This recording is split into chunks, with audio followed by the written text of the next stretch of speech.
Everyone in this room thinks they know what an overvalued stock looks like.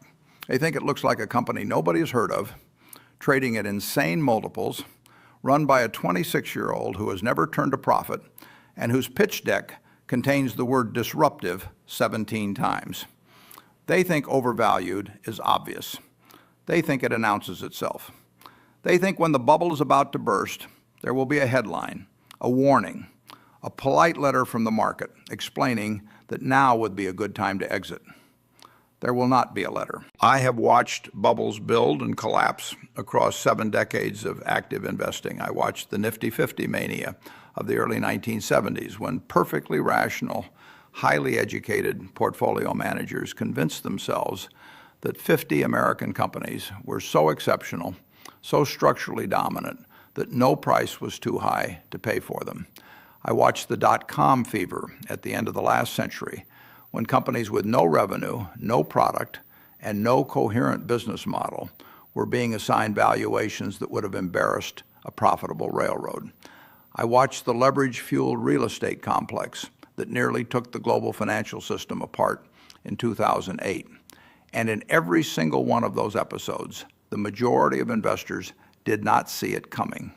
Not because they were unintelligent, not because they lacked access to the data, but because they had been seduced by the most dangerous sentence in the history of investing.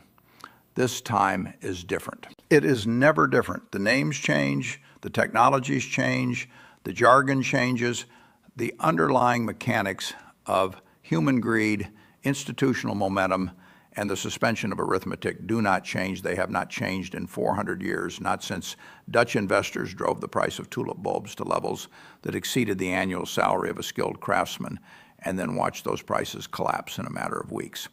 What I am about to describe is not a prediction. It is a pattern, and patterns, unlike predictions, have the advantage of being true. Today I want to talk to you about overvaluation, not as a theoretical concept, not as something that happens in economic textbooks and then resolves neatly in the next chapter.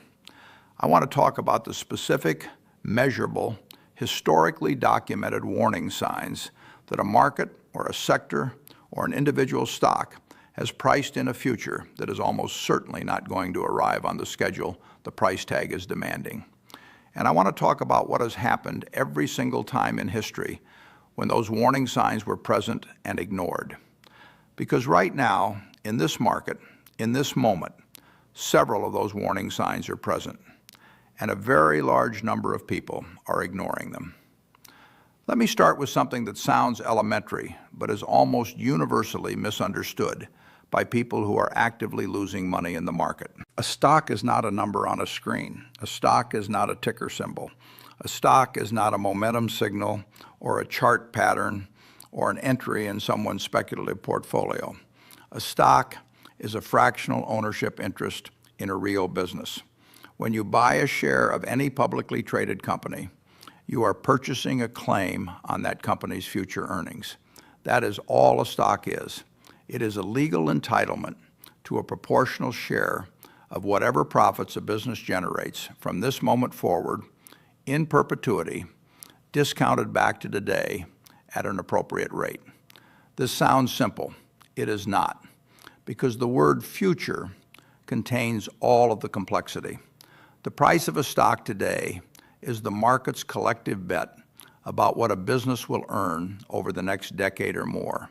That bet can be wrong, and when enough people make the same wrong bet in the same direction at the same time, the consequences are not small. Here is the mechanism of overvaluation in its simplest form.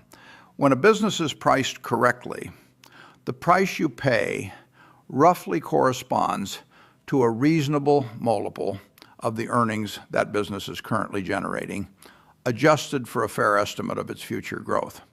A business earning $1 per share that trades at $15 or $18 is priced, depending on its growth prospects, somewhere in the range of rational. When a business is overvalued, one of two things has happened.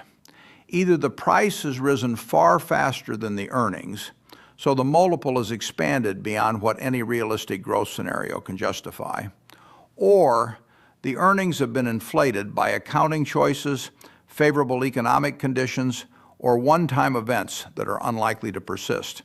And the price has been set against an earnings number that is, in effect, a fiction. In both cases, the stock is a bet on a future that requires everything to go right, nothing to go wrong, and all of the optimistic assumptions built into the price to materialize exactly as projected. And I want you to think carefully about how often, in the real world of actual businesses competing in actual markets with actual human beings making actual decisions, everything goes right. Not often, not reliably, not in a way that justifies paying 40 or 50 or 60 times earnings for a company that has been public for 18 months. The market, particularly in the final stages of a bull cycle, develops a remarkable capacity for self-deception. Analysts begin constructing valuation frameworks specifically designed to justify prices that conventional analysis cannot support. You will hear arguments about total addressable markets so large that current revenue is essentially irrelevant. You will hear about network effects and winner-take-all dynamics that make traditional earnings metrics obsolete. You will hear about a new paradigm, a structural shift so profound that the old rules simply do not apply anymore. I have heard every version of this argument. I have heard it in 1972 and in 1999 and in 2007. And I have watched every time as the old rules reasserted themselves with the quiet, merciless patience of mathematics. I want to tell you about a period in my career that was professionally and personally one of the most uncomfortable I have ever experienced. It was the late 1990s. The internet was transforming every aspect of how businesses communicated, sold products, and reached customers. This was genuinely true. The technology was genuinely revolutionary, and the companies being built on the back of that technology had in many cases genuine long-term potential.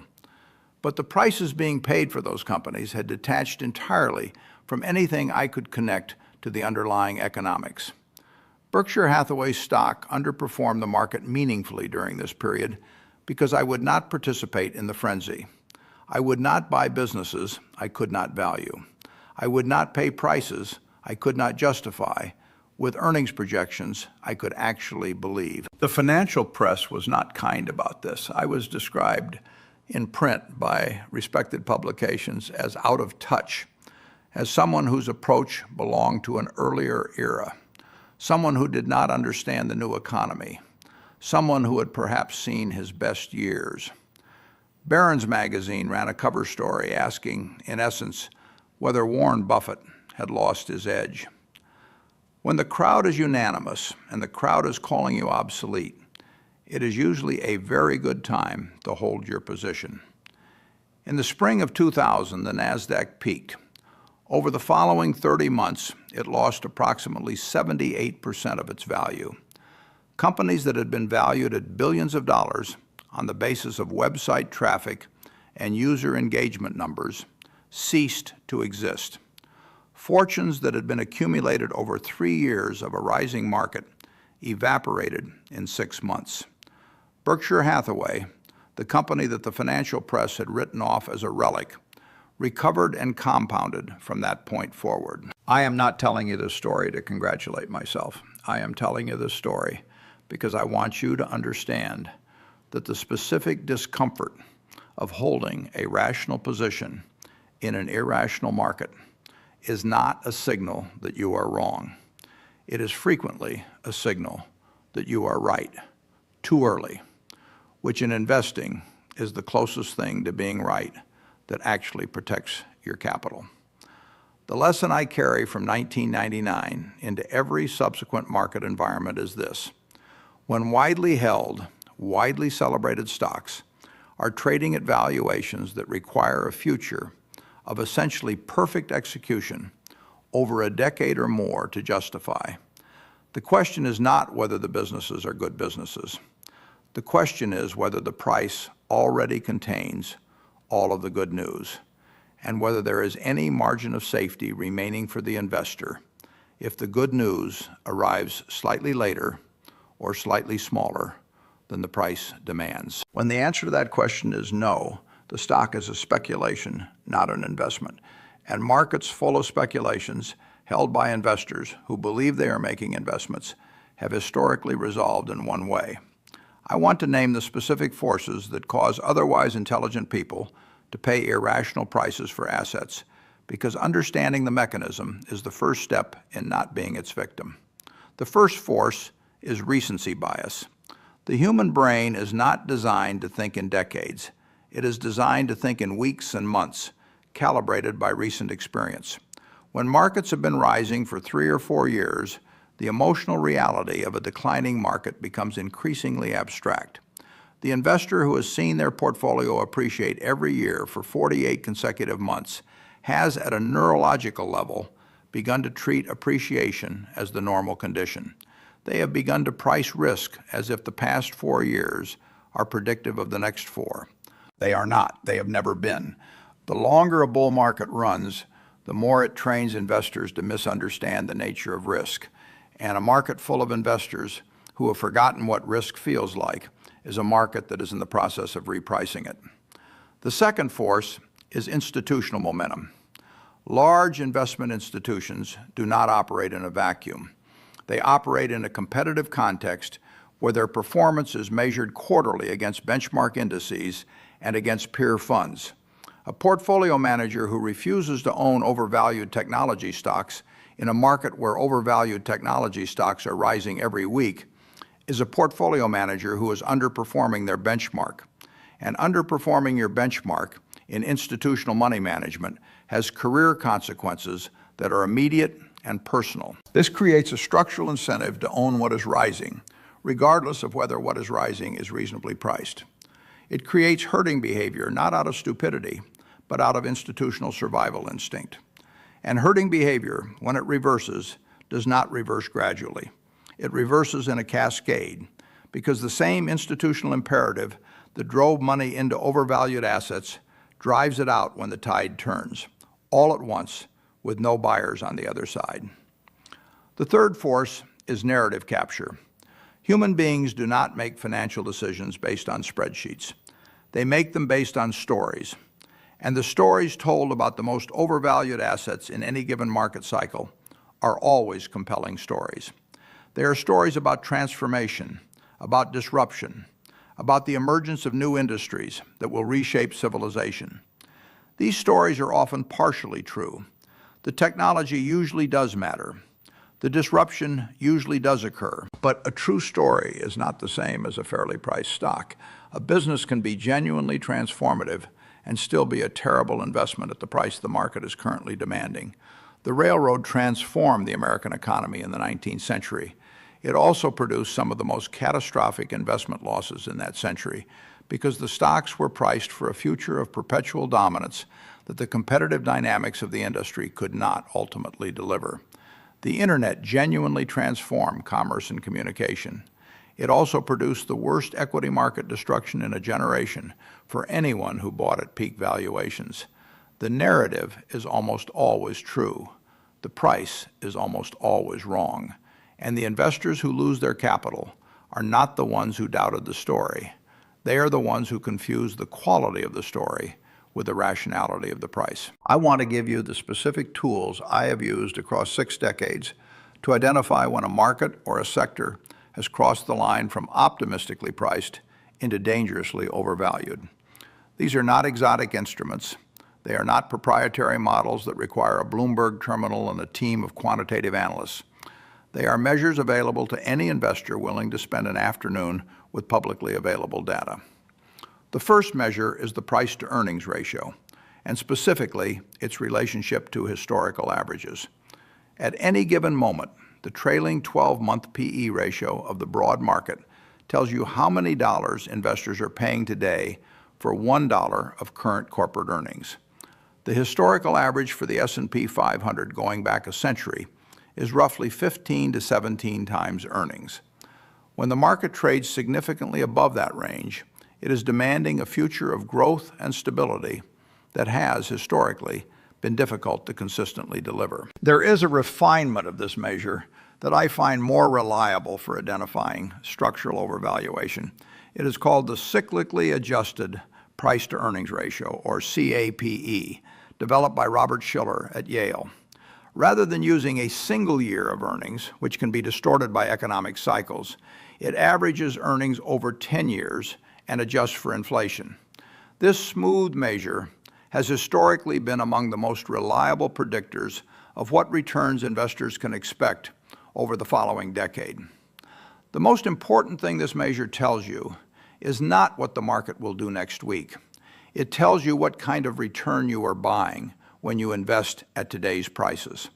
At elevated CAPE levels, the arithmetic of expected returns becomes uncomfortable. The second measure is what I call the market cap to GDP ratio, which has been referred to in financial circles as the Buffett indicator, a label I find somewhat embarrassing, but will acknowledge since it appears to have stuck. The measure is straightforward. Divide the total market capitalization of publicly traded equities by the gross domestic product of the country. This ratio represents the aggregate value the market is assigning to the corporate sector relative to the actual size of the underlying economy. When this ratio rises significantly above its historical norm, it suggests that investors are collectively paying a substantial premium for a claim on future earnings that the current size of the economy may not be able to generate. An economy cannot sustainably produce corporate profits that consistently exceed a large fraction of its total output. When prices imply that it will, experience suggests that prices are eventually wrong. The third measure, and in some ways the most psychologically revealing, is the ratio of speculative to defensive positioning across institutional portfolios. When hedge funds and large asset managers are heavily concentrated in high multiple growth names, when defensive sectors, utilities, consumer staples, healthcare, are being systematically underweighted in favor of momentum plays, when the spread between the most loved and most hated stocks reaches extremes, you are witnessing a market that has concentrated its risk in the assets most sensitive to any deterioration in the growth narrative. Concentration of this kind does not resolve gradually. When the catalyst arrives, and the catalyst is always unpredictable, which is precisely why it is a catalyst, the forced selling from over-concentrated institutional positions amplifies the decline beyond what the fundamental deterioration alone would justify. These three measures do not tell you when a correction will happen. I want to be explicitly clear about that because the investment industry is full of people who claim to know when, and they are wrong with a consistency that is itself remarkable. What these measures tell you is whether the architecture of the market has become fragile, whether the margin of safety available to new investors has narrowed to the point where the risk-reward balance has shifted decisively against them. And right now, as I look at the numbers available to any investor who takes the trouble to look, several of these measures are at or near levels that have historically preceded significant corrections. Not minor pullbacks, significant repricing events that measured in years, not months, to fully resolve. Here is what I need to address directly, because if I do not, everything I have described will be dismissed by the people who most need to hear it. The most dangerous characteristic of a late-stage overvalued market is that it tends to produce exactly the kind of returns that make rational caution feel like a mistake. In the final 12 to 24 months before a significant market correction, the market frequently accelerates. Stocks that were already expensive become more expensive. Investors who recognize the overvaluation but stayed cautious underperform investors who stayed fully invested. And underperformance in a rising market creates a very specific kind of psychological pressure. It feels like being wrong. It generates doubts that the analytical framework is flawed, that the measures are outdated, that the situation is genuinely unprecedented. It generates the temptation to abandon the rational position and participate in the final stage of the rally, which is historically the stage with the worst risk-adjusted returns of the entire cycle. The investor who holds a rational, defensively positioned portfolio in the final year of a bull market will underperform. They will also avoid the catastrophic losses that the subsequent correction inflicts on those who stayed fully invested. The question is whether you are managing your portfolio for the next 12 months or the next 12 years. Charlie Munger, my partner of over 40 years, had a phrase for this. He called it the agony of watching your neighbor get rich. He described it as one of the most powerful forces in all of human behavior and one of the most reliably destructive in investing. The pain of watching someone else profit from a strategy you have chosen not to pursue is immediate and vivid.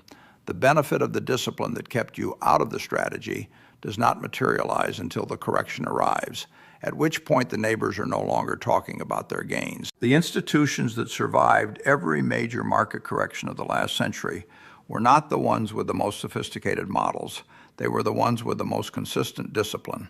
Discipline in defining what constitutes a reasonable price. Discipline in refusing to pay more than that price, regardless of what the market was doing around them. Discipline in accepting temporary underperformance as the cost of long-term capital preservation.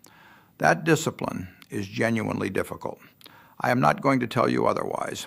It is difficult in the same way that any form of delayed gratification is difficult. The reward is not immediate. The pain is. But the investors who have compounded wealth across generations, across economic cycles, across wars and recessions and technological revolutions, are the ones who learn to tolerate that difficulty. I am going to give you 3 principles. These are not theories. They are distillations of what has actually worked across every significant market cycle I have personally observed or studied in detail. Principle 1, valuation is not timing, but it is everything. When people hear me discuss overvaluation, they immediately ask the wrong question. They ask when the correction will happen. I do not know when it will happen. No one does. What I know is that when you buy at prices that can only be justified by an optimistic scenario, you have removed your margin of safety. And investing without a margin of safety is not investing. It is speculation. The margin of safety is not a conservative philosophy for timid investors. It is the mechanism by which you remain solvent when your assumptions are wrong. And your assumptions will sometimes be wrong. Every investor's will be. The difference between an investor who survives their mistakes and one who does not is not the quality of their judgment in the good scenarios. It is the cushion they built in by refusing to overpay even when overpaying felt socially and financially comfortable. In practical terms, this principle means asking, for every position in your portfolio, at what price does this stock become an investment rather than a speculation? And if the current price is well above that level, the honest answer is that you are speculating, and the size of your position should reflect that. The market does not care about your confidence. It does not reward conviction. It rewards the mathematics of price relative to value, and no amount of conviction changes the mathematics. Principle 2, the cash position is an active decision. One of the most persistent misunderstandings in investment management is the treatment of cash as a residual, as what you hold when you have not yet found something better to own. In my framework, cash is a position. It is an asset. It has a return profile. That return profile is negative in real terms during periods of moderate inflation, which is a genuine cost.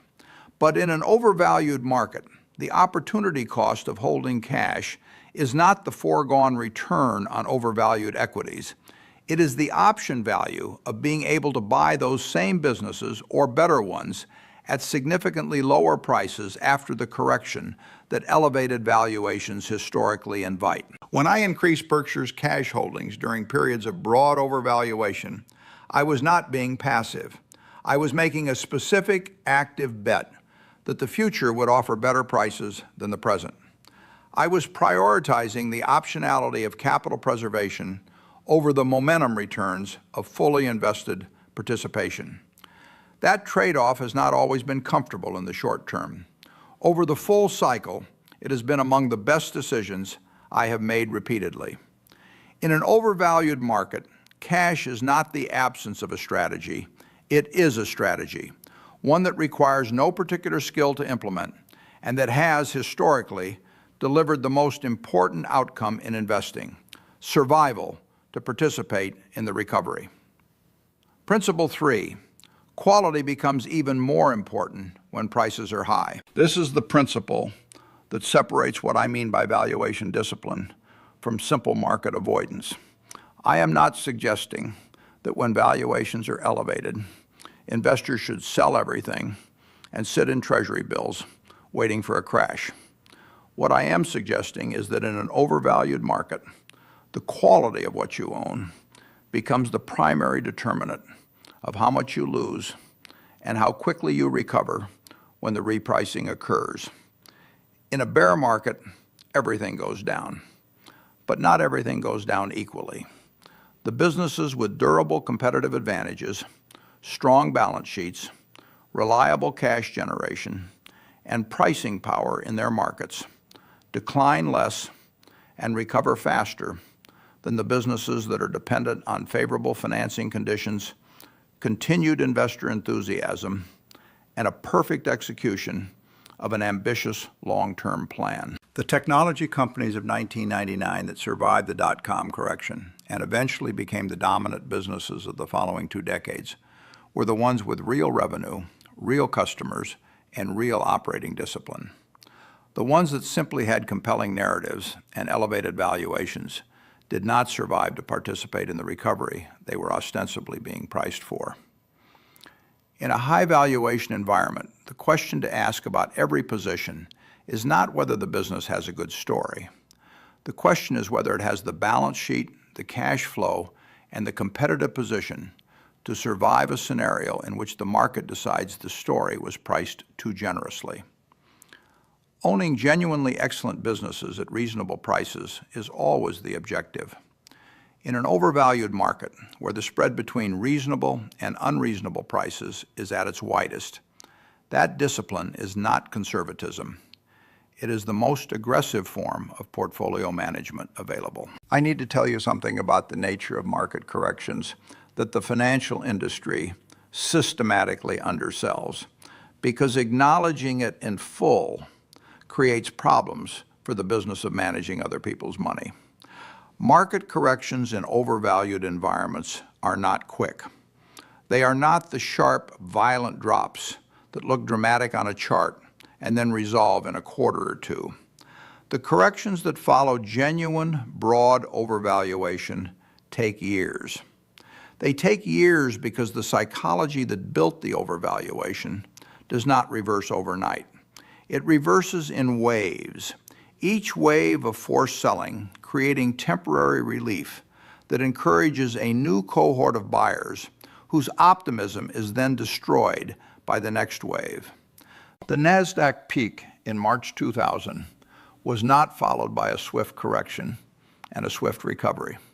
It was followed by a 30-month decline of 78%. Many individual stocks in that index never recovered.